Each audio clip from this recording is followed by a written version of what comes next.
안녕하세요. 예, 안녕하십니까. 예. 자, 여러분, 3일 동안 그 부가가치세 같이 공부하게 될 김강우입니다. 자, 만나봐서 반갑습니다.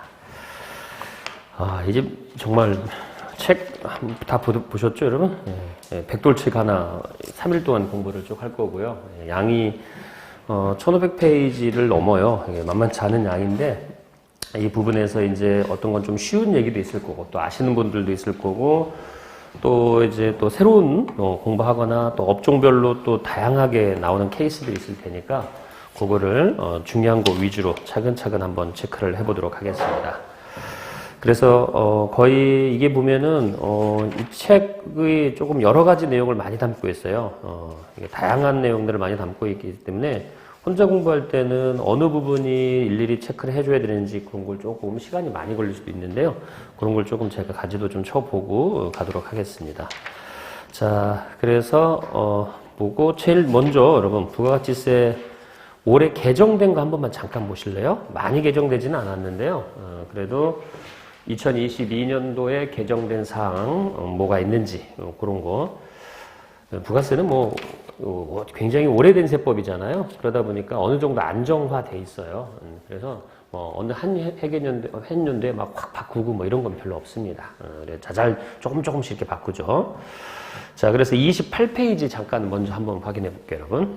1번에 보면 자, 매입세금에서 관련된 매입세 공제 제도 개선 이렇게 나오죠. 여러분 이게 보시면 알겠지만 원래 우리가 그 부가가치세 과세기간 있잖아요. 보통은 이제 과세기간이 1년은 부가세는 2개 있죠. 1기, 2기 이렇게 있고. 그리고 간혹 법인 사업자분들이 혼동하시는 게 과세기간이 4개인 줄 아시더라고요. 우리가 1기 예정이라고 하는 예를 들어서 1, 2, 3월은 과세기간에 앞에 3달 뿐이지 그것도 1기의 일부가 되는 거죠. 그래서 부가세는 1기, 2기 이렇게 돼 있는데 예전에는 다 보면은 부가가치세 매입세액 공제 받으려면 해당 과세기간에 공급받은 거를 생겨서 받을 때만 됐잖아요. 근데 요즘에는 조금 늦게 받아도 다 인정해주죠. 그러죠? 늦게 받아도 인정해주잖아요. 옛날에는 말도 안 되는 소리였잖아요. 근데 언제까지 인정해주냐, 요 얘기하는 거예요. 그래서 1번 잠깐 보시면, 자, 1번 동그라미 공급 시기가 지난 후 발급된 세금계산서 매입세액 공제의 인정 범위가 확대되었다. 자, 현재 보시면 공급 시기가 지난 후 원래 공급 시기가 지난 후 매입생계산서 받으면 세액세 공제 돼야 안 돼요? 안 되죠. 그렇죠. 지난 후 발급된 세금계산서에 대한 매입세액 공제 인정 요건이다. 첫 번째가 확정신고기한 다음 날부터. 여러분 잘 아시겠지만 확정신고기한이 언제죠?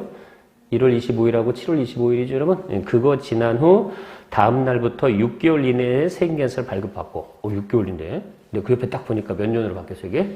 1년이죠. 그렇죠? 네, 1년에 받고, 납세자가, 바꿔서 경정 청구하거나, 경우에 따라서 수정 신고하거나, 그리고 두 번째가, 관할 세무서장이 거래 사실 확인 후 경정이나 결정이나 경정을 해주면, 여러분, 결정, 경정 정도는 알죠? 결정은 이제 국세청이 정해주는 거고, 경정은 신고한 내역에 대해서 국세청이 수정을 해주는 거죠. 그죠? 네, 이렇게 되면은, 그거를 다 매입세 공제 받게 해주겠다 이런 얘기죠. 근데 그러니까 기간만 좀 늘어났어요. 6개월에서 1년으로 이런 얘기죠. 그래서 혹시 요즘에는 많이 또 알고 계시겠지만은 꼭 공급 시기라는 게 확정 신고 기한 내 또는 해당하는 과세 기간 내에 받은 것만 매입세 공제되는 것은 아니에요. 지금은 조금 더 넓어지고 다신 저 절차가 필요하죠. 당연히 우리 수정 신고 경정 청구하고 근데 세무서가 꼭 뭐 하라는 얘기예요. 그거를 확정해주겠다는 얘기죠. 결정이나 경정해주면 그거 해주겠다 이런 얘기입니다. 그거 보시고 자, 두 번째가 보세요. 또 2번 착오로 인해서 선 발급된 세금계산서 매입세액 공제 인정 범위 확대 이렇게 나오죠. 여러분 우리 착오로 세금계산서 발급하면은 원래 그렇잖아요. 착오에 관련돼서 선 발급됐다. 우리 선세금계산서라고 혹시 표현을 쓰는데 실무진들은 그거는 원래 세금계산서 먼저 발급하면은 돈을 받고서 발행해준 거는 상관없는데 그렇지 않고 세금계산서 몰고 받으면 인정 안 되잖아요. 그죠? 근데 이것도 잠깐 보시면은 어느 기간까지 꽤 넓었죠. 착오로, 자, 현행 규정 보세요. 착오로 공급 시기 이전에 발급된 세금계산서 매입세액 공제 인정 요건에서 나오죠. 세금계산서 발급일부터 공급 시기가, 자, 지금은 뭐야? 30일 이내에 들어오는 걸 착오 인정해주겠지만, 그거를 30일에서 몇 개월로 내면 여러분? 6개월 이내로 넓혀졌죠. 6개월 이내로 착오와 관련된 발급기한을 낸다. 그러죠? 자, 그래서 이것도 밑에 보시면 관할 세무서장이 거래 사실 확인 후 결정 경정하는 경우에 인정해주겠다. 그러니까 관련된 절차들을 보시면은 여러분 그 기간이 지나서 이 공제를 해주는 것들은요 우리가 신청만 한다고 신고만 한다고 되는 건 실은 아니에요. 세무서가 확인을 해줘야 된다는 얘기죠. 세무서가 결정 경정해준다는 건 자기들이 확인해서 아 이거는 인정해줄 수 있는 사실거래다라고 판단하면은 기간이 늦더라도 조금 인정해주겠다는 얘기죠. 그런 뜻이고. 자, 그 다음에 한 장만 더 볼게요, 여러분. 자, 오른쪽으로 잠깐 보시면 3번 한번 보세요. 자, 그러니까 이건 여러분 이 내용은 또 해당 부분에 다시 공부합니다. 지금은 그냥 먼저 그래도 맛보기로 잠깐 보여드리려고 하는 거지, 뭐 여기서 말하고 끝나는 건 아니에요. 그러니까 요렇게 조금 바뀐 내용이 있습니다라는 건 한 번만 더 짚어드리려고 하는 거니까. 자, 3번이 선발급 세금계산서 공급 시기 특례 요건 이렇게 나오죠. 이게 아까 그랬지만 여러분 선발급 세금계산서 선세금계산서 발급하게 되면은 일정한 요건이 충족이 될 때는 그걸 허용을 하고 원칙적으로 허용을 안 하는 건데요. 그런데 이제 거기에 이제 추가적으로 좀 들어가는 거죠. 그래서 자 거기 저 왼쪽 잠깐 보세요. 공급 시기 전에 세금계산서 발급하더라도 다음의 경우에는 세금계산서 발급 시기를 공급 시기로 간주하겠다. 공급 시기 특례라고 하잖아요, 여러분. 그러니까 이건 인정해 주겠습니다라는 얘기죠. 아까 말한 대로 실제로 거래가 없는데 세금계산서를 먼저 발급해 주는 거는 원래는 인정해 주면 안 되는 케이스인데 여기에 해당하는 예외적인 경우만 특별하게 인정해 주겠습니다. 뭐 이런 얘기죠. 자, 그래서 첫 번째, 대가의 전부나 일부를 받고 세금계산서를 발행한 경우. 여러분, 돈 받고 발행해 주면, 아직 공급 시기가 도래하지 않아도 돈부터 받고 공급해 주면 그거는 허용해 준다. 이 소리고요. 두 번째, 세금계산서 발급한 후에 며칠 내에 돈을 주면 7일 내에 돈을 받으면, 그리고 그 범위 내에서 하는 것도 인정해 주겠다. 그리고 세 번째, 세금계산서 발급, 아까 있었던 거죠, 여러분? 30일 내에, 그렇죠. 30일 내에 대가를 받은 경우. 그래서 단, 계약서 등을 통해서 대금의 청구 시기와 지급 시기가 기재가 돼 있고, 그러니까 이게 서류로 확인이 된다는 얘기죠. 당신들 계약 다 채 있고, 이게 확인이 되면은 30일 정도는 우리가 허용해 주겠다는 얘기고, 마지막에 동일한 과세기간 내에 첫 번째 1번 공급 시기 도래하 및 그다음에 두 번째 대가가 수령된다면, 그러니까 조기 환급을 받는 경우에는 며칠이냐면 여러분 30일 이내에 들어간다는 얘기죠. 근데 여기서 이제 보면 여기서 보면은 뭐가 없어졌어요? 딱 보니까 오른쪽 잠깐 보세요. 동일 과세 기간에 공급 시기가 도래한 부분만큼만 있으면 되는 거지 굳이 대가를 받을 필요가 없다라는 얘기죠. 그러니까 뭔 소리냐면 여러분 여기가 과세 기간이니까 2월 달에 거래를 해놓고 여러분 세금계산서 발급해놓고 실제 공급은 6월 말에 들어왔다. 그럼 인정해준다, 안 해준다? 돈을 못 받았는데 해주겠다는 얘기예요. 예전에는 꼭 돈까지 받은 걸 확인했을 때만 공제해주잖아요. 그런데 돈을 못 받아도 공급 시기만 도래하면은 해당 과세기간권은 다 매입세 공제해주겠다는 얘기예요. 그러니까 요건을 좀 완화시켜준 거죠, 쉽게 얘기해서. 그지? 그렇게 보시면 됩니다. 자, 그 다음에 거기 뭐 4번은 큰 의미는 없는 규정이니까 놔두시고 여러분. 자, 한 장만 잠깐 넘겨볼게요. 자, 그 다음에 2번에 동그라미 1번 한 번만 보세요. 2번에 동그라미 1번. 자, 수정세금계산서 발급기한 확대는 얘기죠. 우리가 세금계산서 수정할 경우에 언제까지 허용할 거냐. 보통은 이제 당연히 해당하는 오류나 수정할 사유가 발생하는 시점을 기준으로 가야 되는데, 자, 보세요. 필요적 기재, 자, 현행 규정부터 볼게요. 필요적 기재사항을 잘못 기재한 세금계산서에 대한 수정세금계산서 발급기한이라고 되어 있죠. 우리가 뭐 세금계산서 뭐 다 잘 아시겠지만은 또 틀리면 안 되는 것들이 있잖아요. 물론 틀려면은 거기에 따른 가산세가 나오죠. 근데 보통 뭐 말 나온 김에 여러분, 필요적 기재사항은 세금계산서에서 다 뭐하고 관련된 사항이냐면 대부분이 숫자하고 관련된 사항이죠. 그렇잖아요. 그리고 어떤 시점이나 공급 시기라든지 금액이나 이 세액 같은 거 틀리면 안 되는 거잖아요, 여러분. 물론 뭐 이름 틀리고 주소 틀리고 이런 건 틀려도 상관없잖아요, 솔직히 그런 건. 자, 그런데 또 돈이나 숫자 틀리면 안 되는데 이런 필요적 기재 사항을 잘못 기재한 세금계산서에 대해서 수정세금계산서 발급기한은 언제까지냐? 자, 그래서 공급자, 자, 필요적 기재 사항은 공급자, 공급받는 자, 공급가액, 작성 연월일 뭐 이렇게 적혀야 되는데 그게 필요적 기재 사항이고요. 재화 용역의 공급 시기가 속하는 과세 기간에 자 언제까지는 발견 여러분 확정 신고 기한까지 해야 됩니다. 네, 얘기죠. 수정 기한이라는 건 그래야지 확정 신고 기한 내 부가세 신고가 제대로 들어갈 수 있기 때문에 그렇죠. 그런데 단 관할 세무서장이 결정 경정하거나 세무조사 등 결정 경정을 할 것을 미리 알고 있는 경우에는 그러니까 납세자가 자진해서 수정하는 게 아니라 세무서에서 어떤 액션을 취해가지고 수정을 할 수밖에 없는 상황이라면 그건 허용되지 않겠다 뭐 이런 얘기고요.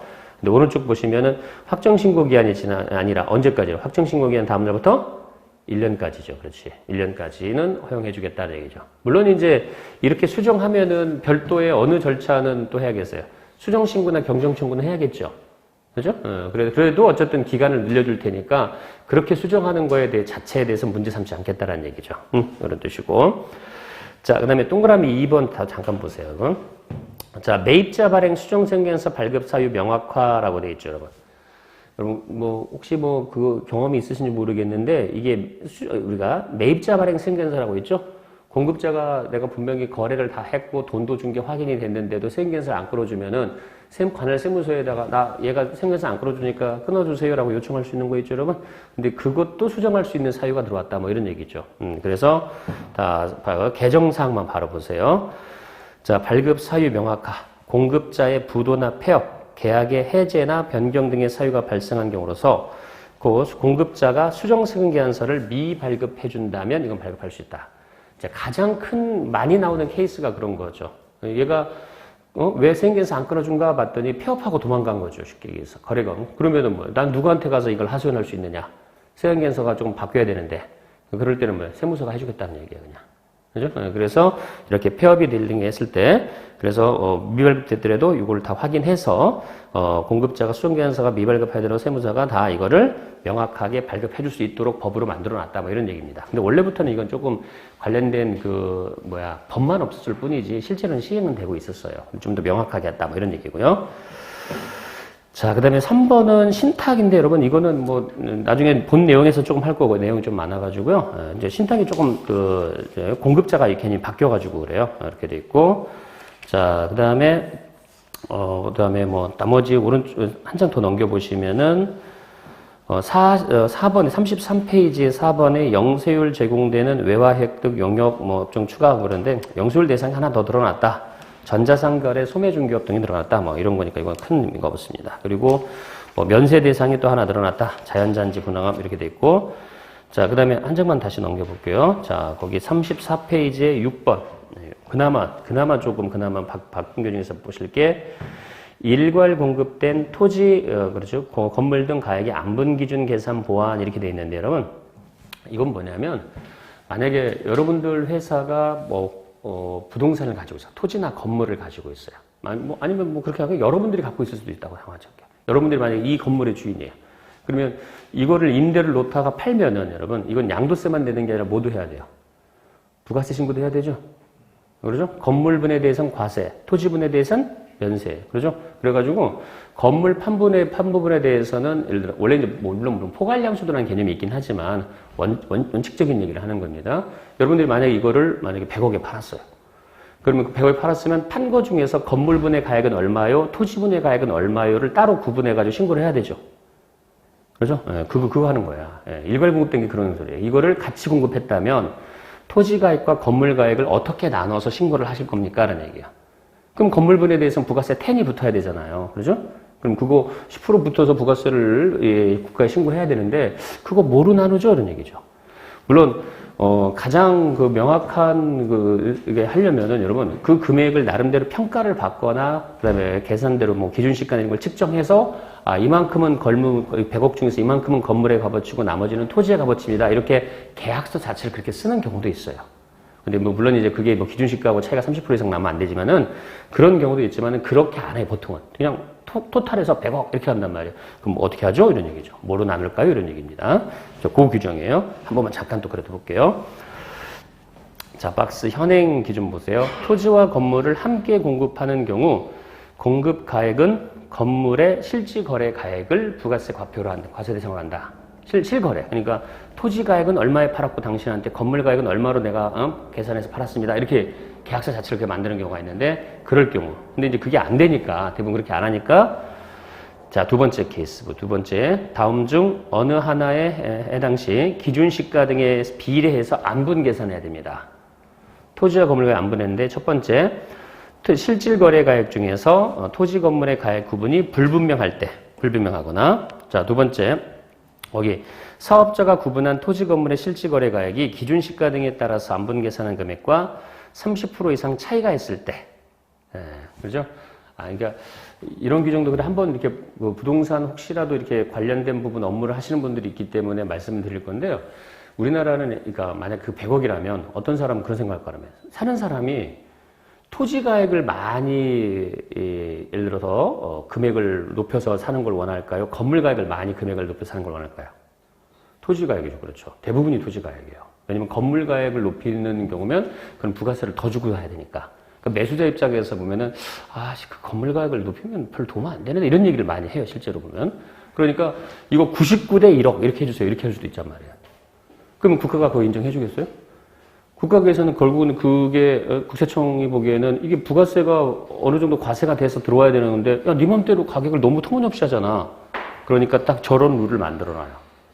기준시가하고 그 건물 가격 당신이 신고한 금액하고 몇 % 이상 차이 나면 안 된다고요? 30%로 그렇죠. 그래서 이런 업무를 하거나 부동산 쪽 관련된 업무를 하시는 분들은 저거 아주 기본적으로 알고 있어요. 맘대로 막 가격을 매기는 건 아니구나. 응? 기준시가로 하더라도 일정한 비율이 있거나 뭐 이런 얘기죠. 그런 뜻이에요. 자, 그래서 그렇게만 딱 돼 있는데 자, 단서가 이제 들어온 거죠.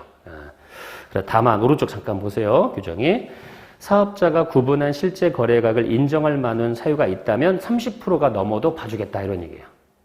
근데 사람들이 이제 너무 이제 약간 뭐라고 과격하다고 얘기하는 경우도 있고 막 그러거든요. 왜냐면 요 근래 막 부동산 가격이 많이 올랐잖아요. 근데 보면은 여러분 집값만 올랐겠어요? 건물 가격도 올랐겠어요? 건물 가격도 올랐죠. 건물 가격도 많이 올랐죠. 그러니까 쉽게 해서 이런 상가 빌딩이나 이런 거 있잖아요. 그런 것도 많이 올랐어요. 집값 오르는 게 아니라. 그러니까 보니까 이 거래들이 좀 많이 있었어요. 근데 30% 규정 때문에 이게 말이 안 된다라고 하니까 이제 이런 걸 좀 봐주는 규정을 만든 거죠. 사실이 그렇다면 인정해 줄 수밖에 없으니까. 그래서 자, 1번에 동그라미 다른 법령에서 토지 건물의 양도가액을 정해준 거면 다른 법률상 정해진 거나 두 번째 2번 때문이죠. 건물이 있는 토지를 취득해서 건물을 철거하고 토지만을 사용할 때. 그죠? 자, 이거는 우리 아직 뭐 그 부분까지 안 나갔지만 자 봐요. 여러분들이 건물이 이 건물이에요. 이거를 팔았는데 사간 사람이나 사간 회사가 이거를 사용하는 게 아니라 요거를 철거하고 새 건물을 더 높게 지으려고 한 거예요. 그럼 그 사람은 토지하고 건물을 같이 산 걸로 보는 거예요? 토지만 산 걸로 보는 거예요? 토지만 산 걸로 보죠? 그러잖아요. 여러분. 샀는데 부동산이라는 게 그렇잖아요. 토지 건물을 같이 샀더라도 그 건물을 철거하고 새 거를 지어버리면은 그럼 그 사람은 원래 건물을 살 의도가 없었던 거잖아요. 그러니까 전부 다 뭐의 원가로 가는 거야? 토지의 원가로 가는 거죠? 네, 그런 건 봐주겠다는 얘기야. 봐주겠다는 게 무슨 소리겠어요, 여러분? 그러면 다 건물 금액을 작게 잡아도 인정해주겠다는 얘기야, 저게. 알겠죠? 네, 그래서 아까도 했지만 제가 이거 부동산 관련된 업무를 하신 분들은 굉장히 중요한 규정인데 일반 회사는 솔직히 부동산 거래를 얼마나 하겠어요. 근데 이제 개인적으로 부동산 일을 하시는 분들은 또 알아야 되지, 이거는. 그렇죠? 그런 규정들이다, 뭐 이런 거죠. 그래서 조금 의미가 있다, 이거예요. 그래서 두 번째 케이스 때문에 한번 그래도 한 번은 혹시라도 있으면 관심 있으면 보세요라고 말씀을 드린 거죠. 자, 그래서 그 정도 바뀐 거고, 자, 그 다음에 7번은 됐고요. 우리가 관련은 거의 없으니까. 자, 8번 보시면은 오른쪽. 부가세 예정고지 제도 개선에서 나오죠. 그죠? 뭐 잘 아시겠지만, 예정고지라는 거는 여러분, 직전 과세 기간에 납부한 부가세의 반 정도를 내는 거죠? 근데 법인은 그럴 필요가 없죠, 여러분. 근데 법인도 소액인 법인은 이게 가능하죠. 여러분은 그런 회사 아니시겠지만, 그렇죠. 어쨌든. 자, 그래서, 자, 예정고지의 의미 한번 볼게요. 예정고지 부가 제외 사유가 좀 확대됐다. 과세기간 중에 중간에 직전 과세기간 납부세액의 반절을 미리 내는 거를 고지에서 납부시키는 거를 예정고지라고 하는데, 자, 그리고 예정고지에서 제외되면 확정신고 때 1월이나 7월 달에 해당 과세기간의 부가가치세를 전부 다 일괄해서 납부한다. 그래서 법인 같은 경우가 여러분 좀 사업이 안 돼가지고 매출액이 1억 5천이 안 되더라도 개인은 당연히 있고요. 법인도 그래도 예정고지라는 걸 합니다. 그런데 금액이 작년까지만 해도 납부세액이 얼마가 안 되면은 예정고지를 안 해줬냐면 30만 원이면 고지도 안 해줬어요. 30만 원이면 뭐 낼 필요도 없죠. 뭐 이런 얘기죠. 그런데 올해는 얼마로 갔냐면 여러분 50만 원. 50만 원이고 그리고 재난 등의 사유로 밑에 보세요. 재난 납부할 수 없다고 인정되는 경우에는 국세징수법 사유에 재난 도난으로 재산상의 심한 손실 사업의 부도 등에 있을 때는 이것도 예정고지를 안 해주겠다. 그것도 고지시키는 것도 또 부담이 될 수 있으니까 안 해주겠다는 얘기죠. 근데 이 재난 등의 사유에 이제 모두 다 들어가겠어요. 코로나 다 들어가 있죠. 그죠? 여기 오신 분들 중에 보통 법인에서 오셨으면은 법인 사업자 같은 경우는 올해 같은 경우에는 뭐 직원들이나 뭐 세무대리인들이 코로나 걸려가지고 좀 신고기나 나쁘게 한 연장하는 사람들도 있죠. 3월 말까지 원래 법인세 신고하잖아요. 근데 요즘에는 하도 사람들이 많이 걸리니까 일하는 담당자가 코로나 걸리잖아요. 그러면 3월 말에 못 들어가요. 그래서 미리 신청하면은 거의 다 인정해줘요. 다 요즘에는. 그러니까 그게 다 들어가요. 이게 다 재난 등의 사유에 들어가는 거야. 그런 업체들 같은 경우는 예정고지 자체도 안 해도 된다. 뭐 이런 얘기예요. 봐주겠다. 이런 뜻으로 요 시세를 요즘 시국을 반영하는 거다라고 보시면 되겠습니다. 자, 이런 것들만 바꾸니까 여러분 그 다음에 한 장만 더. 자, 그러면 9번 보시고. 자, 매입처별 매입세액 합계표 관련된 가산세 추가해서 나오죠.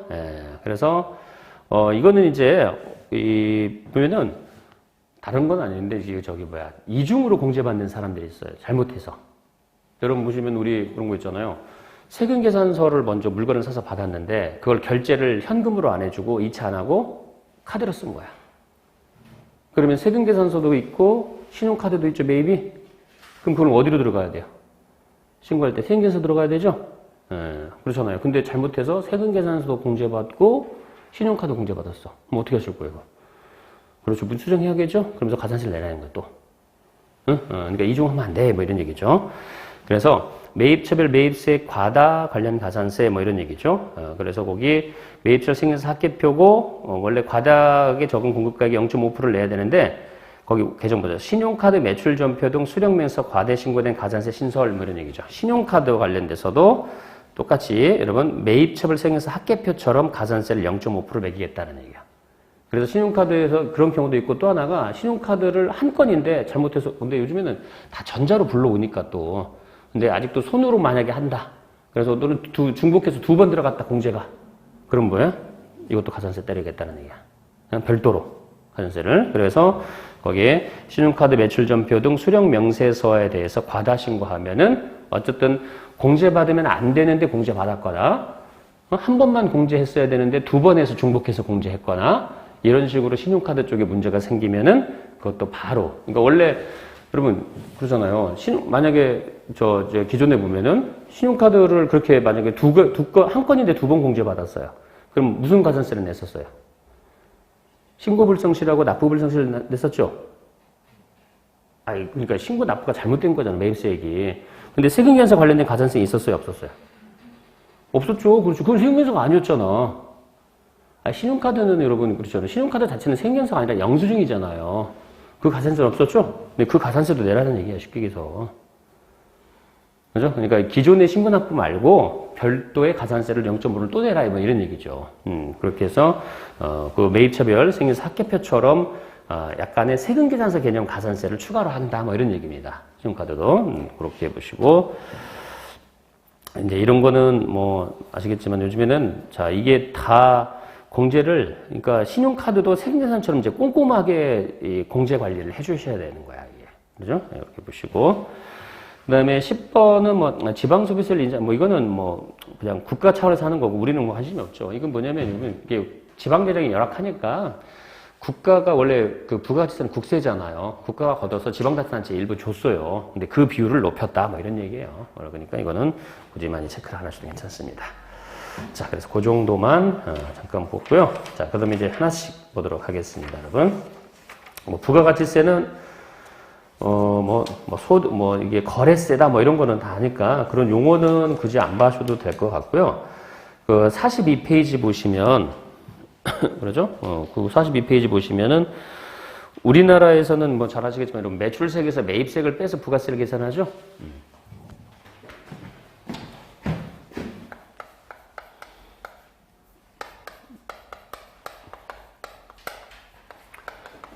앞부분의 내용들은 진짜 쉬운 얘기입니다, 여러분. 부가세라는 걸 다 아는 게 아니라, 어떤 사람은 좀 많이 아시는 분도 있고, 좀 진짜 처음 오시는 분도 있고, 그러니까, 기초적인 얘기들을 좀 했으니까, 그 특징만 몇 개 좀 방금 말씀을 드릴게요.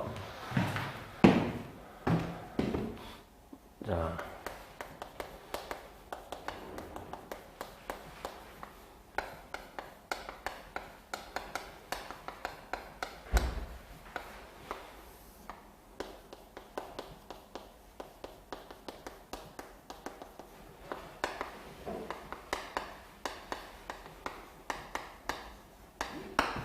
그럼 부가세라는 게 매출세액에서 매입세액을 빼서 납부세액을 내는 거고, 이 매입세액이 매출세액보다 많으면 환급을 하는 거잖아요. 그죠? 그리고 이 매출세액은 여러분들이 재무제표 만들 때는 뭐라고 부르는 금액이죠, 이거는? 그렇죠. 부가가치세 예수금이라고 부르는 거죠. 그리고 매입세액은 우리 재무제표 작성할 때 뭐라고 부르는 거예요? 부가세 대급금이라고 부르는 금이죠. 그죠? 네. 아니, 그러니까 부가세용으로는 매출세액, 매입세액이지만 실제 업무 보실 때는 부가세 예수금, 부가세 대급금 이렇게 부르죠. 그래서 부가세 예수금과 부가세 대급금의 차이를, 요 차이만큼을 실제로 납부하는 거잖아요. 그죠? 그리고, 이건 세로라고 하는 게 아니라 기본적인 용어 알고 계신가요를 말씀드리는 거예요, 여러분. 그래서 여기 매출세액은 아시겠지만 공급하는 가액에 세율을 곱하죠. 부가세 세율은 몇 개가 있어요? 두 개가 있죠. 10%짜리하고 0%짜리가 있죠, 여러분? 부가세 세율이 일반적으로 10%지 10%만 있는 건 아니잖아요. 그래서 우리가 0%짜리 곱해서 0세율이라고 하죠. 그러지? 이렇게 돼 있고, 요거는 매입한 금액의, 그죠? 10%. 또 경우로 0세율로 들어올 수도 있으니까 이것도 0으로 들어오는 거죠. 그죠? 그런데 이제 요거 하려면 여러분, 여기는 공급가액은 뭐, 우리가 실제로 세금 계산서, 어디냐? 현금서 외에, 뭐, 현금이라고 할게요. 현금 등의 금액을 가지고 하는 거고, 여러분, 매입가액은 반드시 공제받으려면 뭐가 받아야 돼요, 여러분? 세금 계산서 등 법적 증빙이 있어야겠죠? 근데 매입은 여러분, 현금 등에 대해서 매입을 했다면, 이거는 공제받을 수 있어요, 없어요? 없죠? 그죠? 돈 주고 산 건 부가세 안 되잖아요, 그죠? 그래서 그 대신 일부 영수증이 있다면 되는데, 이 영수증에 들어가는데 매입가액을 공제받을 수 있는 거는 우리가 크게 뭐가 있고, 그렇지? 현금 영수증, 그렇지? 그래서 관련된 사업자 명의로 발급을 받은 현금증이나 또 신용카드 매출전표죠? 신용카드 등이라고 할게요. 그래서 신용카드도 이게 영수증의 일부죠? 그런데 부가가치세법에서 세금계산서 같은 효력을 인정을 해준 거지. 그죠? 그래서 영수증에 들어가는 것도 이렇게 들어갑니다. 하는 얘기죠. 그래서 이게 가장 기초적인 얘기는 여러분, 매출 잡을 때는 지금 법적 증빙이라고 보통 얘기하는 이게 없어도 다 공급가액은 포함하지만 우리가 매입가액을 매입세액을 공제할 때는 여러분 법적 증빙이 없으면은 인정을 못 하죠. 반드시 법적 증빙을 가지고 세금계산서나 법에서 인정해주는 영수증에 대해서만 인정을 해줍니다. 뭐 이런 얘기죠. 그래서 그래 되고 부가세 얘기할 때 가장 흔히 많이 듣는 게 간접세라고 하죠. 그죠? 실제 납부는 우리 기업이 하잖아요. 그런데 부담은 누가 하는 거야? 부가세 부담은 누가 하는 거죠? 최종 소비자가 하는 거죠.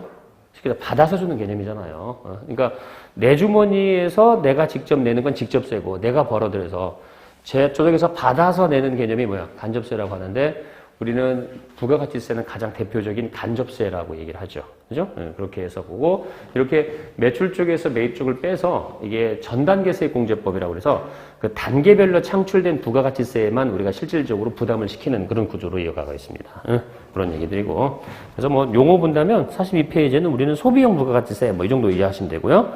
그다음에 부가세 과세 방법은 2번에, 여기, 3번이죠. 44페이지 가시면은 전단계 세액공제법이라는 용어들을 써요. 매출세액에서 매입세액을 뺀다. 그냥 이론적인 용어니까 그냥 그런 용어구나 정도만 한번 봐주셨으면 합니다. 자, 이렇게 돼 있고, 자, 그다음에 거기 긍정적 이런 것까지는 보실 필요 없고요. 자, 48페이지 보시면 자, 거기 시행 목적이 간접세제 간소화라고 되어 있는데 간접세 개념이고. 그다음에 거기에 수출 투자 촉진, 이건 잘 아시겠지만 영세율이 있죠, 여러분? 우리가 기본적으로 영세율 적용 대상은 몇 가지가 있어요. 처음이죠, 그래요? 수출하고 또 뭐 있죠? 사업용 고정자산은 매입이죠. 재고자산은 아니고 고정자산 매입을 위해서 우리가 영세율을 주는 게 원칙적으로 허용이 되죠. 그리고 이제 영세율을 체크하실 때는 여러분, 영세율 관련된 법률은 부가가치세법에도 영세율 규정이 있고요, 조세특례 제한법에도 영세율 규정이 있어요. 근데 이제 업종별로 좀 특수한 경우들은 조특법에 많이 있죠. 부가세법은 몇 개 없으니까. 그런 거고. 그래서 거기 49페이지 보면은 문제점이 세부담의 역직선이라는 게 뭐 그런 거죠. 여러분. 부가세는 세율이 똑같잖아요. 영수율 제형은 기본이 10%니까 기본으로 할게요. 10%인데 돈이 많은 사람이든 돈이 많이 적은 사람이든 결국 10%잖아요, 여러분. 예, 그러니까 실제 세금 부담은 없는 사람이 더 많이 느낀다, 뭐 이런 얘기죠. 그래서 이제 부가세 역직선 이런 개념이 있고.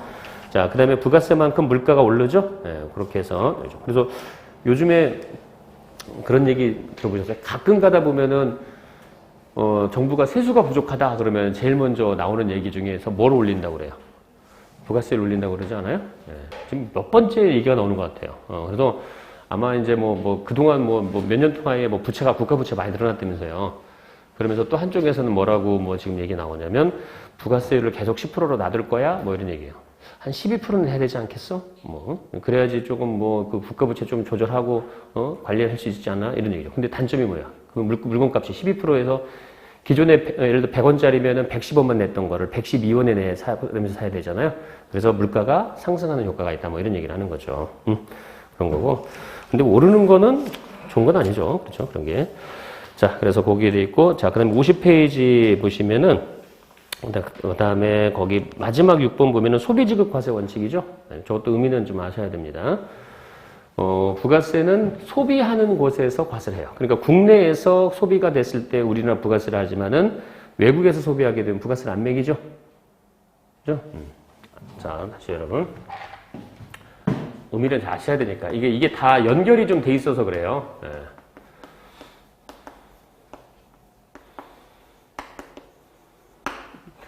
이게 조금 그래도 우리 실생활에 관련된 거 볼까요, 여러분? 여러분 그 앱 다운받을 때 만약에 우리나라 앱이에요. 우리나라에서 만든 앱이에요. 그리고 우리나라 소비자가 다운받았어요.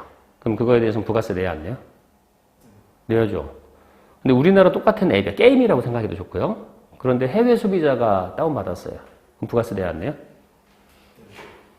안 내죠? 그죠? 게임에 대해서 그 앱을 소비하는 지역이 어디예요? 해외죠. 그러니까 물론 부가세 과세 대상은 맞아요. 과세 대상은 맞는데 10%를 내지 않고 어떻게 해야 돼? 0을 적용해야 되죠? 그렇잖아. 우리는 왜 10이고 쟤네들은 0이에요? 그러면은 소비를 국내에서 했느냐? 해외에서 했느냐? 뭐 이런 문제가 생기잖아요. 네, 그래서 그런 거보다 다 연결이 있죠. 그래서 이게 소비지급 과세 원칙이라는 게 결국은 또 영세율을 적용시키는 근거가 하나 되는 거죠. 그죠? 왜 게임이 그런가? 그러면 저기로 할까 여러분? 저기 이제 좀 풀렸으니까 여러분들 좀 분명히 올 여름에는 또 해외 많이 놀러 가실 거 아니야. 근데 여러분 해외 놀러 가실 때 보통 뭐 많이 사세요? 면세점 그러죠? 그래서 그건 아시죠 여러분? 면세점의 그 면세가 우리가 이 부가가치세 공부할 때 면세예요? 아니면 영세율이에요? 그렇죠. 부가세 한 번이라도 보셨으면 그렇죠. 면세, 영세율인 건 알잖아요. 그죠? 근데 그거는 면세점이 우리가 얘기하는 여기서 말하는 면세일까요? 아니면 여기서 말하는 영세율일까요? 영세율이죠. 그렇지.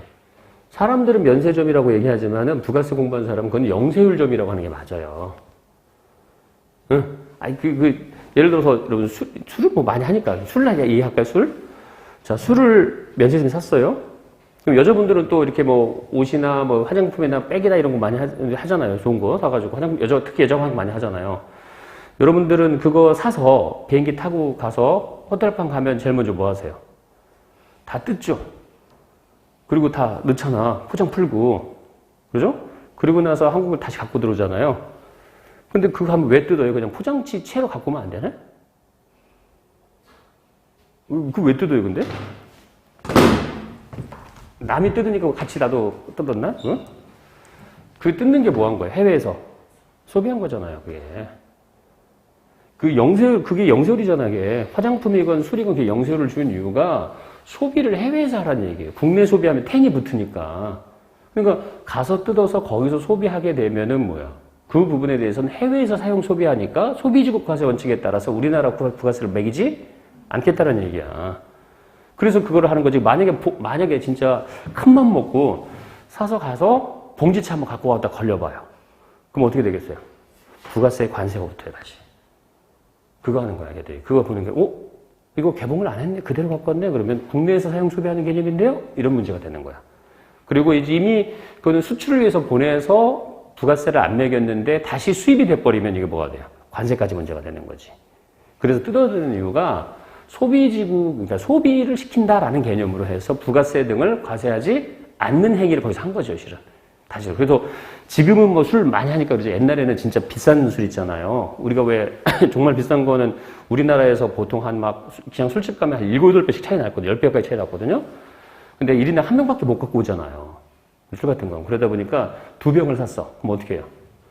그렇죠. 하나는 갖고 오고 하나는 살짝 따서 마시고 들어, 하나는 마시고 들어오죠. 이미 소비가 된 거죠. 그러니까 과세를 못 하는 거야, 그거는. 뭐라고 할 수 없는 거였죠. 뭐 그런 얘기들이에요. 그러니까 소비주국이라는 게 별거 아닌 것 같지만은, 이게 약간의 뭐냐면, 영세율의 근거가 될 수 있는 그런 조항들, 이걸 만들어낸 원칙이죠, 대원칙. 뭐 이런 것들이죠. 그래서, 근데 이제, 그거를 또 깨는 발상들도 막 나오잖아요. 여러분. 요즘에는 입국장 면세점 만든다고 하죠? 그냥 출국할 때 면세점 우리가 갔잖아, 원래. 근데 들어올 때 면세점 한다고 그러잖아요. 그러니까 워낙 그쪽 경기가 안 좋아 버리니까. 근데 그거는 저걸 무너뜨리는 거잖아요, 실은. 그걸 반대했던 사람들 중에 목소리가 큰 사람들이 뭐냐면, 야, 그러면 그건 영수를 주면 안 되잖아, 이런 얘기를 한 거야. 야, 지금까지 우리가 법을 만들어서 지켜온 이유가, 야, 해외에서 사용 소비하라는 거지. 그래서 영수를 줬는데, 이걸 갖고 들어온다는 거 국내에서 사용 소비하겠다는데, 그걸 영수를 하라고? 그러니까 단순하게 이제 소비 개념에서 보는 사람들은 국내 소비를 활성화시키자 이런 얘기 하는 거고, 이런 법률적 측면에서 얘기하는 사람은, 그러면 걔가 하나 무너지면 다 룰이 무너지는데, 이런 식의 또 반대를 했던 거죠, 실은. 근데 이제 아무래도, 야, 그게 중요해? 그래서, 국내에서 많이 쓰는 게 중요하지? 그래서 열어놓잖아, 이제. 근데 이제, 어쨌든 법적으로는 약간 저런 걸 무너뜨리는 행위가 바로 이제 입국장 면세점, 이런 거죠, 이제. 그런 것들이 있고. 자, 간단한 얘기고요. 자, 그 다음에 53페이지 가십시오. 자, 53페이지. 자, 기초적인 거지만 또 알아야 될 게, 납세 의무자죠. 자, 쉽게 얘기해요. 여러분들은 부가가치세법상의 납세 의무자야 아니에요? 아니죠. 근데 왜 아니죠? 왜 아니죠? 그럼 사업자가 아니기 때문에 뭐 그런 거죠. 그런 얘기 많이 하시죠. 근데 여러분, 사업자가 만약에 여러분들이 그렇죠. 가장 대표적인 예가 만약에 여러분들이 사업자 등록을 안 하고 우리가 이제 온라인 몰에서 같은 데서 내가 만들거나 내가 어디 구매한 거를 사업자 등록 없이 팔아요. 그러다가 뭐 어떻게 걸렸어. 요즘에는 개인을 안 잡고 그 회사를 잡아버리거든요. 그러면 여러분들은 부가가치세 과세 대상에 들어가야 안 들어가요? 그죠? 그러니까 사업자 등록을 안 했어. 근데 뭐 이런 사이트들 있잖아요. 개인적으로 쓰는 물건을 팔 수 있는 사이트들. 거기에다가 계속적으로, 주기적으로, 예를 들어서 한 달에 한 두 번씩 팔았다고 가정할게요. 물건을. 그러다가 그 사이트가 세무조사 받는 바람에 뭐 나까지 얘기가 나왔어요. 그럼 국세청은 나에 대해서 그러면 그런 사업자로 보고 부가세 과세 할까요? 안 할까요? 하죠. 그렇죠. 네, 하는 거죠. 네. 사업자 등록과 상관이 없죠, 솔직히 말하면. 원칙은. 왜냐면, 이게, 그렇게 얘기하면 또 모를 수 있으니까 그럴까요? 지금은 알고 있는 만한 게 여러분들이 유튜버나 블로거들 있죠. 그죠? 유튜버나 블로거들이 뭐 물건을 파는 친구들도 있잖아요, 거기서. 그죠? 근데 걔네들 사업자 등록 안 하는 애들도 있죠. 지금은 이제 많이 해서 알고 있지만은 안 하는 애들 있어요, 그래도. 그럼 걔네들은 걸리면 부가세 내야 안 내요? 내죠, 그렇지. 그거 다 과세하죠, 걔들만 잡아요, 또 따로. 그냥 아니야. 왜? 근데 걔들은 그러죠. 난 사업자 등록도 안 했는데 뭔 소리야, 왜? 그러죠. 너는 계속적이고 반복적으로 행위를 했지 않냐? 그지? 그러니까 당연히 과세 대상에 포함한다. 막 이런 거를 만들어내는 이제 룰이죠. 쉽게 해서 납세 의무자라는 개념이.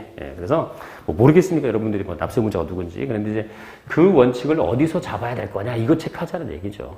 보시고.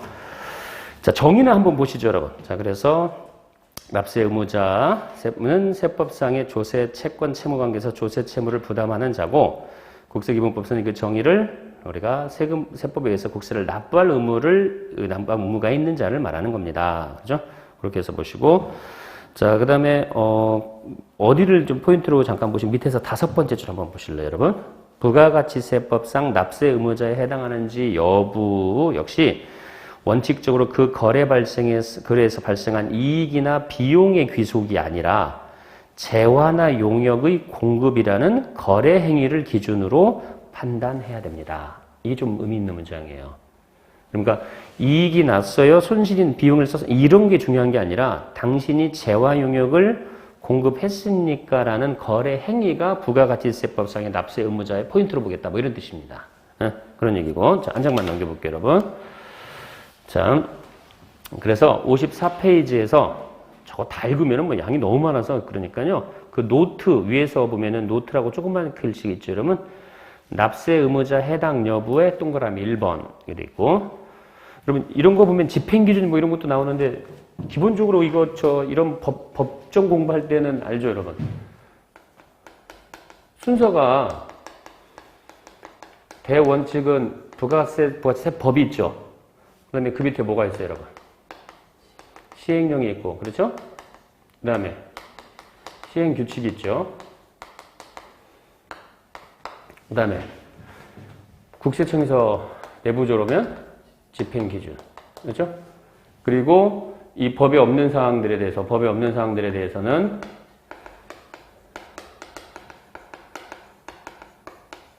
검토하죠. 네. 그러니까 아시겠지만은 이게 요약본 같은 경우에는 대부분이 요 정도만 많이 적어요. 여러분들이 그 부가세 책 보면은 막 한 500페이지 내외 이런 거 있죠? 그런 것만 적죠. 근데 이런 두꺼운 책은 뭘 넣겠어요? 얘네들이 들어가니까 양이 많아지는 거지. 아시죠? 그죠? 그래서 이렇게 들어가니까 당연히 이게 제일 먼저죠. 여러분, 요 근래 보시면 부동산 관련된 세제인데 정권이 바뀌었잖아요. 그런데도 말 나오는 게 항상 뭐예요? 이게 여소야대다. 그러니까 그 민주당 국회의원이 더 많은 거잖아요. 그러니까 법을 바꾸기는 힘들다. 그래서 뭘 바꾼다? 시행령 바꾼다. 이런 얘기 많이 하지 않아요? 그렇죠? 신문에서 같이 보면은. 그러니까 그 뭔 소린가 알아는 들어야 될 거 아니에요. 최소한. 그렇죠? 왜냐면 이거는 누가 만드는 거예요, 여러분, 법은. 국회에서 만드는 거고, 이게 시행령은 대통령령으로 만드는 거잖아요. 그러니까 국회 통과를 못하면은 이 정도는 바꿔야 되는 거 아니냐, 뭐 이런 얘기죠. 그래서 왜 조금 그런 쪽으로도, 왜냐면 부가세도, 그렇죠. 우리가, 그냥 업무니까 알아야 될 것도 있지만은 요즘 같은 세상에서는 솔직히 말하면은 부동산 관련된 이런 시스템이나 이런 걸 모르고서는 솔직히 말하면 살기도 오히려 내가 고통스럽지 않아요, 그거? 어느 정도는 기본적으로 알아야 될 거 아니에요. 근데 보시면 뭐 예를 들어서 시세 대비 몇 %를 종합부동산세를 매길 거냐, 공정가액 비율이라고 하는데, 그죠? 그거는 법에 앉아있고 여기 있으니까 이것을 조정하겠다, 이런 거. 법 자체를 없애버리겠다, 그러면 얘를 다 뜯어 고쳐야 되는 거죠. 그죠? 근데 이렇게 돼 있고, 대신 시행 규칙도 있는데, 이제 이런 것들은 이제 뭐냐면 국세청 내부 기준이라고 보시면 돼요. 집행기준이라는 게. 얘네들이 어떻게 룰을 적용한다, 뭐 이런 거죠. 왜냐면 여기에 없는 것들이니까. 근데 조금 더 이제 얘하고 맞짱 뜰 수 있으려면은 예규나 판례등이 있어야 되죠. 그래서 이런 것까지 이제 내용이 나오면은 조금 더 이제 전문적으로 들어가는 거. 근데 여기는 그냥 기본적인 내용들 하는 것. 여기는 그래서 안에서 좀 어떻게 얘네들이 움직이고 있는지 우리가 확인할 수 있는 것. 이런 것들이라고 좀 보시면서 가면 돼요. 그러니까 쉽게 얘기해서 시간이 되면 다 보는 게 제일 좋죠. 근데 이거 한번 다 보려면, 그렇죠, 여러분? 한 달 이상 걸릴걸? 그러니까 이제 그 중에서 이제 제가 추려드리겠다, 뭐 이런 얘기예요. 자, 보시고. 자, 1번만 보세요. 노트에 1번. 집행기준에. 사업자가 부가세가 과세되는 재와 용역자를 공급하거나 용역을 제공하는 경우에는 해당 사업자 등록 여부 및 공급 시 부가가치세 거래 징수 여부에 관계없이 해당 재와 또는 용역 공급이나 용역 제공에 대해서 부가세를 신고 납부할 의무가 있다. 인정이 뭔지 알겠죠, 여러분? 사업자 등록 안 해도 의문이 있다라는 얘기야. 당신이 거래를 했으면, 공급을 했으면, 재와 용역을. 뭐 이런 식으로 이제 개념이고. 자, 그래서 납세 의무의 요건, 여러분. 자, 거기 1번이 사업 목적이 뭐라고, 여러분? 영리든 비영리든 관계가 없다. 얘기죠. 근데 영리는 알겠는데 비영리도 여러분 부가세를 낼 수 있어요? 여기는 비영리법인은 오늘 안 오셨나? 계신 것 같은데, 그죠? 여러분, 비영리법인이 수익사업하면 부가세 과세 의무 있어요, 없어요? 있죠, 그렇죠. 쉽게 해서 여러분, 그냥, 여러분들이 알아듣기 쉽게, 여러분, 병원 생각해봐요, 병원. 대학병원.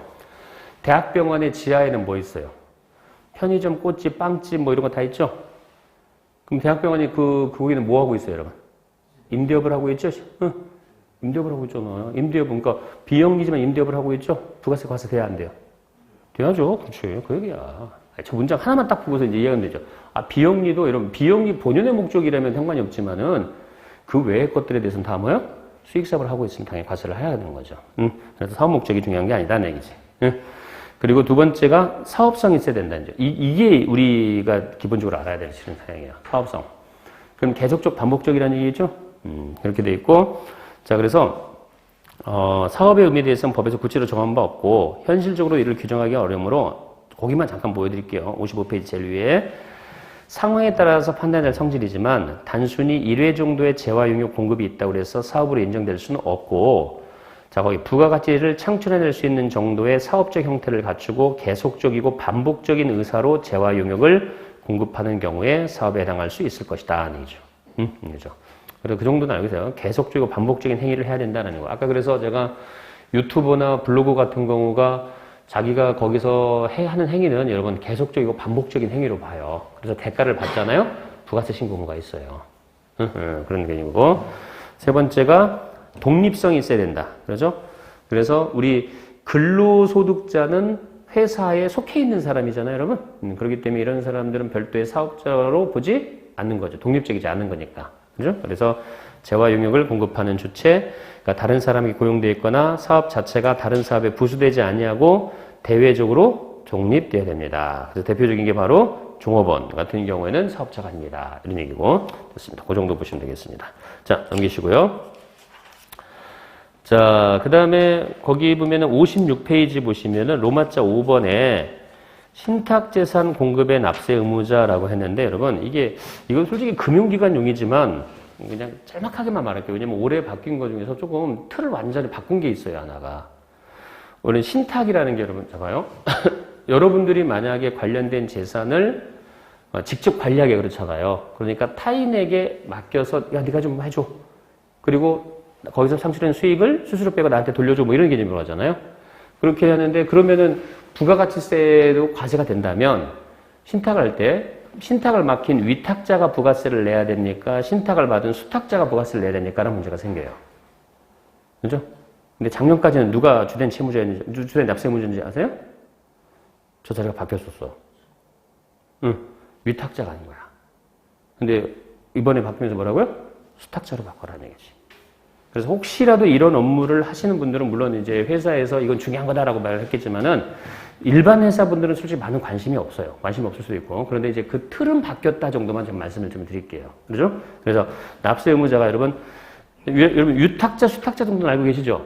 위탁자는 위임을 한 사람은 위탁자고 한 회사가 위임을 받은 쪽이 수탁자잖아요. 그래서 그러니까 이거 왜 그러면 이가 있냐면 혹시 여러분들이 이런 경우가 있잖아요. 이 판매, 수익을 하는 회사도 위탁 판매 같은 거 하는 데도 있죠. 무슨 소리냐면, 여러분, 봐요. 제가, 그런 거죠. 제가, 물건은 잘 만들어요. 근데 저희가 판매 유통망이 부족해가지고 내가 파는 건 한계가 있어. 차라리 수수료를 주더라도 판매 대행회사 껴가지고, 야, 니들이 팔아줘. 내가 그 판매 가액의 20% 줄게. 이런 얘기죠. 그래서 그걸 내가 판매를 위탁한 사람은 위탁자. 판매를 위탁받은 걸 수탁자라고 하죠. 그런데 이제 여러분들이 재무제표 회계 업무할 때는 위탁자하고 수탁자한테 제가 그래서 제 물건을 1억 원어치를 팔아달라고 얘한테 보냈어. 제 쪽 창고에 있죠. 그럼 그거는 제 거예요, 내 거예요? 내 거죠. 그럼 이거 팔면은 내가 매출 잡아야 돼, 제가 매출 잡아야 돼요. 내가 잡아야죠. 그럼 주된 수익 인식원은 누구예요? 위탁자죠. 그게 여러분들이 회계나 다른 법인세법 할 때 얘기해요. 근데 부가세에서 뭐라고요? 수탁자라는 거예요. 그러니까 그래서 그거 시스템이 조금 다르다라는 얘기만 해드리려고 하는 거예요. 그래서 그냥 잠깐만 읽어볼게요. 수탁자 원칙. 신탁법, 다 되는 게 아니라 신탁법이나 다른 법률에 의해서 이런 일반 판매가 아니라 다른 법률에 의해서 신탁재산과 관련된 재화 용역을 공급할 때는 신탁법에 따른 누가 여러분? 수탁자가 신탁재산별로 각각 별도의 납세 의무자로서 부가세 납부 의무가 있다. 이런 모든 위탁 판매가 아니라 뭐라고요? 신탁법이나 관련된 법률에 따라서 이행할 때. 이때는 수탁자가 아니고. 자, 그리고 2번. 예외죠. 특례라는 표현이 있죠, 여러분. 이게 예외 규정이 있을 때 꼭 특례라고 쓰는 거예요. 특별히 예외적으로 인정을 해준다, 뭐 이런 얘기죠.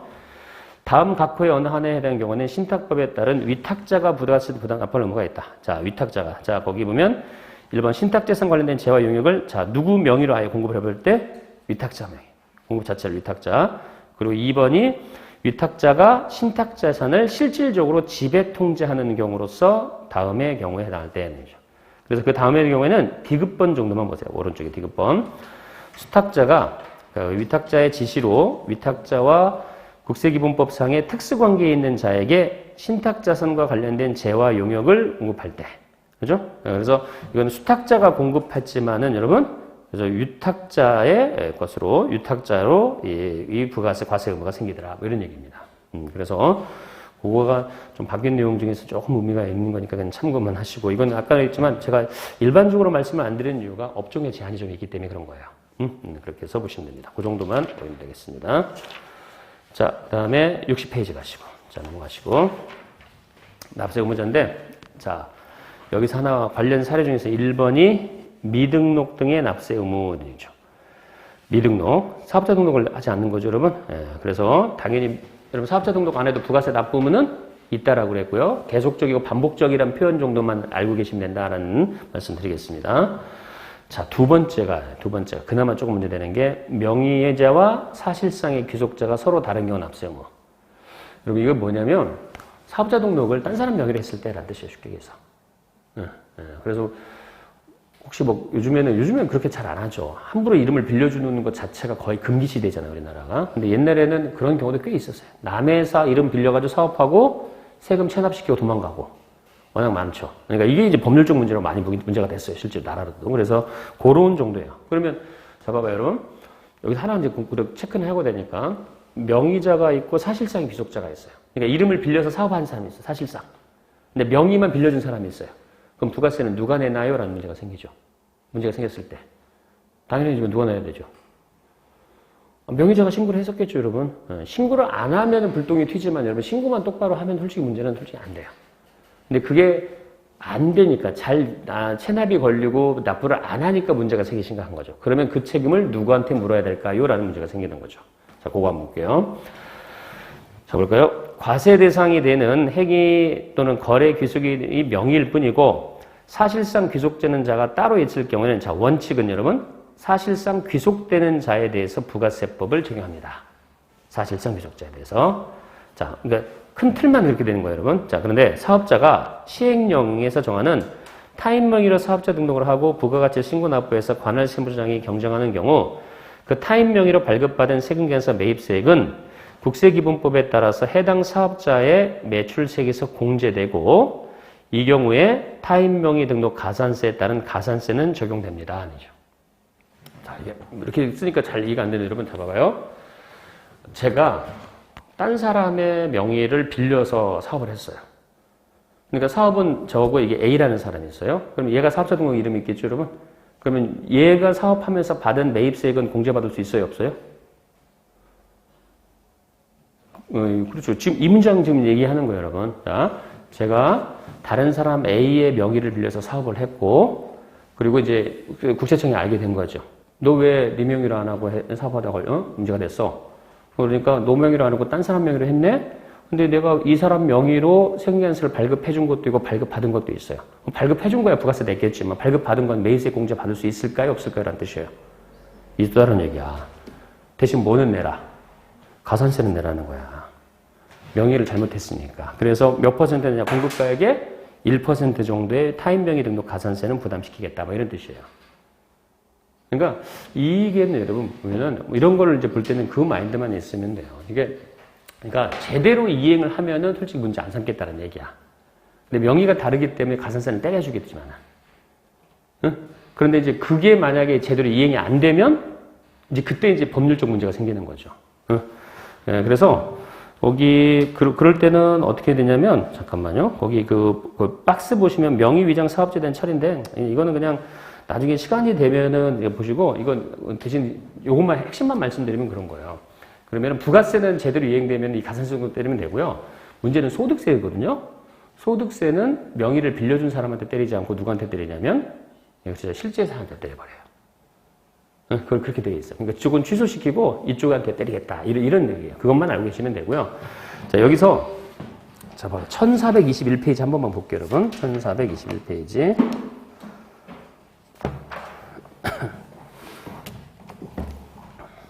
자, 거기 위장 등록 가산세라는 게 있죠, 여러분. 위장 등록, 그러니까 타인 명의로 한 가산세. 지금 아까 말했잖아요. 뭐 하나 보여드리려고 하냐면, 이런 거는 솔직히 일반 회사분들보다는 좀 뭐랄까, 이 세무대리인들 있잖아요. 이렇게 다양한 납세자들을 보시는 분들한테는 조금 알아두세요. 뭐 이렇게 많이 해요. 왜냐면은, 사람이 활동을 하다 보면은 어쩔 수 없이 자기 명의를 못 쓰는 사람들이 있어요. 가장 대표적인 신용불량자 이런 같은 사람들 있잖아요. 그러면 그럴 때는 그 사람들은 타인 명의로 써야 되는데 그런 것도 문제가 되나요? 뭐 이런 문제가 생기고요. 그럼 명의를 빌린다면은 가장 문제가 내가 못 보면 내 가족 명의를 빌려서 할 수도 있는 거 아닙니까? 그런 것도 문제가 되나요? 뭐 이런 얘기인데 그런 것까지는 봐줘요, 솔직히. 그 얘기를 이제 여기 한번 보여드리려고. 자, 볼게요. 위장 등록 명의 가산세. 자, 사업자가 타인 명의로 사업자 등록을 하거나 타인 명의 사업자 등록을 이용해서 사업을 영위하는 것으로 확인되는 경우 그 타인 명의 사업 개시일로부터 실제 사업으로 하는 걸로 확인되는 날 직전일까지 공급가액 합계액의 이런 뭐라고요? 1%를 납부세액에 더하거나 환급세액에서 뺍니다. 얘기죠. 쉽게 해서 사업 개시일로부터 위장 등록으로 판단되는 날 직전까지 공급가액의 1%를 내라는 얘기죠. 자, 여러분 이 가산세를 볼 때도 여러분 잘 아시겠지만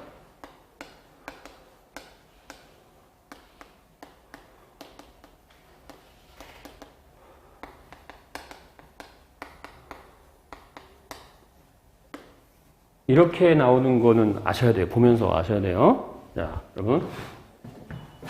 여러분 재화의 가격이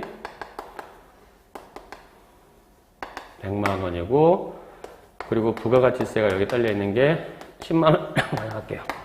그럼 여기서 말하는 공급가액은 얼마를 말하는 거예요? 100만 원이죠.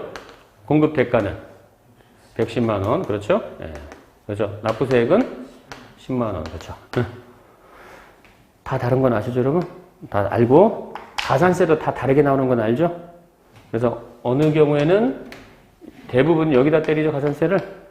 지금도 명의위장 걸리면 어떻게 나와요? 여기다 때리겠다는 얘기죠. 근데 이거를 쓰는 거는 누구나 이렇게 써요. 이게 간이과세자가 여기다 하죠. 간이과세자는 여기를 가지고 얘기하잖아요. 그리고 여기다가도 가산세가 나오는 경우가 있죠. 그렇죠. 여러분들이 보통 아시겠네. 신고불순실 가산세하고 납부지연 가산세는 여기다 때리죠? 그렇잖아. 예. 그러니까 대부분이 세금계산서라든지 이런 기타 부가가치세법상의 나머지 대부분의 가산세는 이걸 여기다 때리고 신고납부가 잘못된 건 여기다 때리잖아요. 그죠? 예. 그 차이는 다 아시잖아요. 가산세를 볼 때도 이게 가액에다가 얘기하는 건지 대가에다 얘기하는 건지 거기다가 아니면은 세금에다가 얘기하는 건지 이거 다 구분하셔 보시라고요. 그지? 이렇게 체크를 하시면 되고. 자, 그래서 여기서 타인이라 면 자기 계산과 책임으로 사업을 영위하지 않은 자를 말하고 다음의 경우는 제외합니다. 자, 다음 페이지 보세요, 여러분. 누구는 명의를 빌려줘도 문제 삼지 않겠다고 1번이 배우자. 이건 명의동으로 보지 않겠다는 얘기죠. 근데 물론 동의가 있어야겠죠, 동의가. 2번인 상증세법상의 여러분, 상속인은 여러분, 피상속인이라는 뜻 알죠? 여러분, 돌아가시는 분이 경영된 사업이 승계되는 경우에 그 피상속인 이런 얘기죠. 그 정도도 알고 있으면 좋긴 한데, 뭐냐면 여러분, 이제 요즘에는 이제 만약 임대업을 했어, 어떤 사람이. 근데 그러니까 그분이 돌아가시면서 자식한테 그걸 임대를 넘겨줬어요. 그렇게 되면은 여러분, 그 상속이 이루어지겠죠? 상속은 포괄적으로 모든 권리 의무가 피상속인이 있던 걸 상속인한테 넘어가게 돼 있어요. 그래서 그럴 때는 사업자 등록을 정정을 합니다. 근데 이 사람이 좀 늦게 사업자 등록을 고치잖아요? 그러면 이것도 명의 도용으로 봐야 돼요. 명의를 남의 거를 쓴 걸로 봐야 되냐? 그건 아니란 얘기야. 피상속인이 갖고 있던 거를 상속인이 그대로 쓰고 있는 것 자체는 좀 늦더라도 그런 건 문제 삼지 않겠다는 얘기야. 그런 개념이고. 그래서 이런 배우자 등이 가지고 있는 거는 명의를 도용한 걸로 보지 않겠습니다. 그래서 문제 삼지는 않겠습니다. 딱 두 구에만 인정해 주고 배우자하고 피상속인의 명의를 쓴 것. 이런 얘기죠. 그래서 그 두 개만 정리를 해보시면 되겠습니다. 자, 계속 보시고. 자, 다음에 오셔서 여러분, 자, 넘어갈까요? 좀 앞으로 오시고. 61페이지로 오시고. 자, 국외거래인데, 자, 납세 의무. 자, 그럼 국외거래에 대한 납세 의무는 있어요? 없어요? 그렇죠. 여러분, 그죠? 국외 거래 자체에 대해서는 우리나라에서 과세 권한이 미치지 않겠죠? 그러니까 그럼 봐준다는 얘기가 없다는 거죠. 1번 정도만 아시면 돼요. 1번 부가가치 납세는 우리나라의 주권이 미치는 범위 내에서만 적용되므로 사업자가 우리나라 주권이 미치지 않는 국외에서 재화를 공급하는 경우엔 납세 의무가 없습니다. 그렇죠? 그래서 국외에서 재화를 공급하는 경우. 그러니까 국내에서 국외로 공급하는 게 아니라 국외 자체에서 공급하는 거 있죠. 혹시 그 여러분들 회사 수출입 같은 거 하거나 해외 지점 같은 거 있는 회사 있잖아요. 무슨 소리냐면 여러분 우리 자, 이게 미국에 있어요. 미국 LA에 지점이 있는 회사가 그렇죠? 도쿄지사로 우리 회사 물건을 갖다 넘겼어요. 이전했다라는 거죠. 그러면 이게 도쿄에 있는 다른 회사한테 A라는 회사가 있었는데 LA에 있는 지점에서 이쪽으로 넘겼어요. 우리나라 부가세 낸다고요? 안 낸다고요? 안 내죠. 당연한 얘기지만. 아무리 우리나라 물건이라 하더라도 해외에서 왔다 갔다 하는 건 우리나라 과세권에 영향을 미치지 않는 거니까 놔둬라 이런 얘기죠. 그러니까 이거고 헷갈리면 안 돼요, 여러분. 영세율하고 헷갈리면 안 돼. 영세율은 공급하는 출발점이 어디서 하는 거야? 국내에서 국외로 나가는 거죠, 여러분. 그러니까 소비만 국외에서 하긴 했지만 국내에 있는 게 넘겨니까 그거는 과세 대상에 들어가는 거지. 세율이 0이라서 그렇지.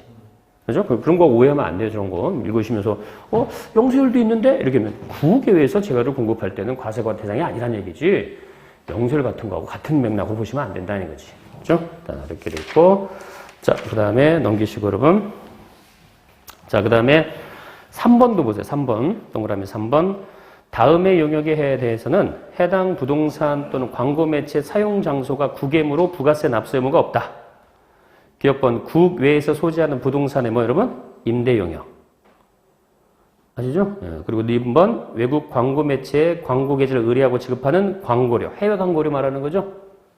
요즘 해외도 많이 광고하니까. 이제 그거하고 이제 그러니까 이런 게 이제 법하고 연결되다 보니까 여러분들은 만약에 여러분들 회사가 해외 부동산이 있어서 해외에서 부동산을 사고 팔고 임대를 할 때는 우리나라 국세청에 신고해야 안 해요? 그래요? 신고하죠? 신고하는 거예요, 다. 오해만 안 되고.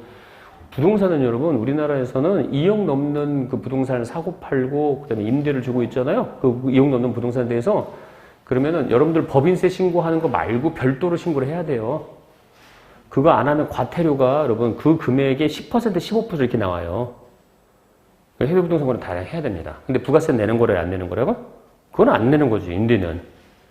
해외에서 샀잖아. 해외에서 임대를 주고 있고. 그러니까 그런 거는 부가세 과세 대상은 아니다라는 얘기야. 맞죠? 예. 아니, 무슨 소리냐면, 요즘에 우리나라가 이렇게 법 체계를 보면은요, 특히 강조를, 약간 세게 잡는 것 중에 하나가 해외 거래예요. 그래서 왜 해외 주식 투자 많이 하잖아요. 해외 주식, 그래서 해외 계좌, 그러니까 우리나라 은행의 뭐 해외 계좌 말고 해외 자체 계좌에 5억 원 이상이 1년 중에서 매월 말일 기준으로 한 달이라도 있으면은 다 신고해야 돼요. 그리고 부동산 거래나 해외 지점 같은 거 설치하고 어디 투자했잖아요. 10% 이상 그 지분을 갖고 있는 걸 투자하잖아요. 다 신고를 해줘야 돼요. 근데 신고를 안 하다 걸리면은 세무조사는 둘째치고 그 안 한 건에 대한 과태료를 따로 매게. 세금이 아니라. 근데 그 과태료가 최하 1,000만 원부터 시작을 해요. 그렇기 때문에 그런 거 혹시 있으신 분들은 반드시 확인을 하셔서 신고를 올바르게 하시는 게 좋아요. 근데 부가세는 이제 부가세 얘기만 하니까 부가세는 그런 건 모르겠고 어쨌든 해외 임대 용역은 임대를 한 장소가 해외이지 국내는 아니지 않냐. 그러니까 이거는 부가세 과세 대상에서 아예 제외한다. 뭐 이런 뜻입니다. 그렇죠? 네, 이렇게 돼 있고. 자, 거기 보니까 자, 정도 보시고 그다음에 거기 4번 동그라미 보시고 4번 동그라미. 자, 비거주자가 국내 오픈마켓에 판매자로 등록한 후, 세븐마켓에 오픈마켓을 통해서 국내 소비자로 주문을 받아서 국외에서 국내 소비자에게 직배송하는 방법으로 상품을 하는 경우 해당 오픈마켓은 비거주자의 부가가치세 사업장에 해당되지 않는 것이며 오픈마켓을 통한 상품 판매에 대해서는 비거주자는 납세 의무를 부담하지 않는 것이다. 얘기죠. 그렇죠? 근데 직구를 여러분 국내에서 하는 게 아니라 해외에서 직구하는 사람들 있죠? 그렇죠? 그런데 해외에서도 직구를 사서 우리한테 싸주는 사람 있죠? 그 지금 그 얘기잖아. 그럼 부가세 과세 대상 아니라는 얘기야. 그러나 국외에서 제공하는 용역의 공급의 대상은 자 거기 해당 사업장이 어디에 있으면 국내에 있으면 영세율을 적용함으로써 납세 의무가 있는 것으로 하고 있다. 이거 조심하는 얘기지. 이해하셨죠, 여러분? 네. 국내 사업장이 없고 아예 해외에서 지가 사서 국내로 쏴주는 경우 있잖아요. 그거는 우리나라 부가세를 내지 않지만 그 사업장이 국내에 있으면 그건 다른 얘기다 얘기지. 그죠? 왜냐면 국내에 사업장이 있는 거니까 그렇게 해서 구분하시면 됩니다. 자, 됐습니다. 그 정도 해서 보시고 자, 나머지들을 좀 더 봐야 되는데 여기는 잠시만 쉬었다 할까요, 여러분? 네, 잠시만 쉬었다가 계속 하도록 하겠습니다.